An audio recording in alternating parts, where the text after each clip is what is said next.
ಮಗಳ ಹುಟ್ಟುಹಬ್ಬದ ದಿನವೇ ಮಗಳ ಮೃತದೇಹ ನೋಡುವ ದುರ್ದೈವ ಆ ತಂದೆಯದ್ದು.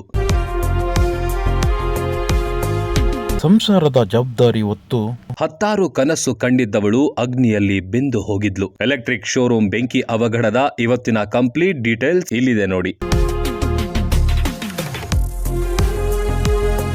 ಆ ಮನೆಯಲ್ಲಿ ಇವತ್ತು ಬರ್ತ್ಡೇ ಸಂಭ್ರಮವಿರಬೇಕಿತ್ತು. ಮಗಳ ಹುಟ್ಟುಹಬ್ಬಕ್ಕೆ ಕೇಕ್ ಕಟ್ ಮಾಡಿಸಿ ಸಿಹಿ ಹಂಚಬೇಕಿತ್ತು. ಆದ್ರೆ ವಿಧಿ ಆ ಮನೆಯಲ್ಲಿ ಸೂತಕದ ಛಾಯೆ ಮೂಡಿಸಿದೆ. ರಾಜಾಜಿನಗರ ಎಲೆಕ್ಟ್ರಿಕ್ ಸ್ಕೂಟರ್ ಶೋರೂಮ್ನಲ್ಲಿ ಅಗ್ನಿ ಅವಘಡದಲ್ಲಿ ಪ್ರಿಯಾಬಾ ಯುವತಿ ಸಾವನ್ನಪ್ಪಿದ್ಲು.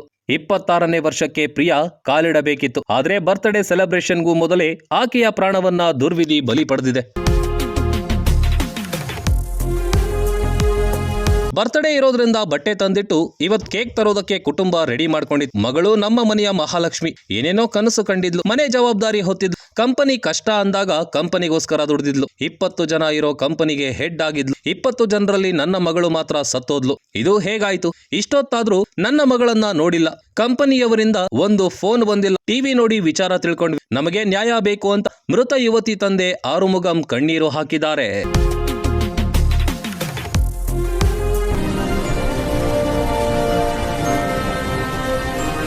ಇನ್ನು ಇವಿ ಬೈಕ್ ಶೋರೂಮ್ನಲ್ಲಿ ಅಗ್ನಿ ಅವಘಡದಲ್ಲಿ ಬೆಂಕಿಯ ಕೆನ್ನಾಲಿಗೆಗೆ ಶೋರೂಮ್ ತುಂಬೆಲ್ಲ ಬೈಕ್ಗಳು ಸುಟ್ಟು ಕರಕಲಾಗಿವೆ. ಬೆಂಕಿಯ ತೀವ್ರತೆಗೆ ಇಡೀ ಕಟ್ಟಡವೇ ಬೆಂಕಿಗೆ ಆಹುತಿಯಾಗಿದ್ದು, ಎಫ್ಎಸ್ಎಲ್ ತಂಡದಿಂದ ವೈಜ್ಞಾನಿಕವಾಗಿ ಪರಿಶೀಲನೆ ನಡೆಸಿ ಘಟನೆ ನಿಖರ ಕಾರಣ ಪತ್ತೆ ಹಚ್ಚಲಿದೆ. ಮೃತ ಯುವತಿ ಪ್ರಿಯಾ ಮರಣೋತ್ತರ ಪರೀಕ್ಷೆಯನ್ನ ವಿಕ್ಟೋರಿಯಾ ಆಸ್ಪತ್ರೆಯಲ್ಲಿ ನಡೆಸಲಾಗಿದ್ದು, ಕುಟುಂಬದವರಿಗೆ ಮೃತದೇಹ ಹಸ್ತಾಂತರ ಮಾಡಲಾಯಿತು. ಮಗಳ ಹುಟ್ಟುಹಬ್ಬದ ದಿನವೇ ಮಗಳ ಅಂತ್ಯಕ್ರಿಯೆ ಮಾಡಬೇಕಾದ ಪರಿಸ್ಥಿತಿ ಕಂಡು ಇಡೀ ಕುಟುಂಬ ಕಣ್ಣೀರಲ್ಲಿ ಕೈ ತೊಳೆದಿತ್ತು. ಘಟನೆ ಸಂಬಂಧ ರಾಜಾಜಿನಗರ ಪೊಲೀಸ್ ಠಾಣೆಯಲ್ಲಿ ಬಿಎನ್ಎಸ್ ಸೆಕ್ಷನ್ 106 ನಿರ್ಲಕ್ಷ್ಯದಡಿ ಸಾವು ಪ್ರಕರಣ ದಾಖಲಾಗಿದ್ದು, ಮೈ ಇವಿ ಶೋರೂಮ್ ಮಾಲೀಕ ಪುನೀತ್ ನಾಪತ್ತೆಯಾಗಿದ್ದು ಹುಡುಕಾಟ ನಡೆಸುತ್ತಿದ್ದಾರೆ. ಯಾರದ್ದೋ ತಪ್ಪಿಗೆ ಅಮಾಯಕ ಹೆಣ್ಣು ಮಗಳು ಪ್ರಿಯಾಳ ಸಾವು ನಿಜಕ್ಕೂ ದುರಂತವೇ ಸರಿ.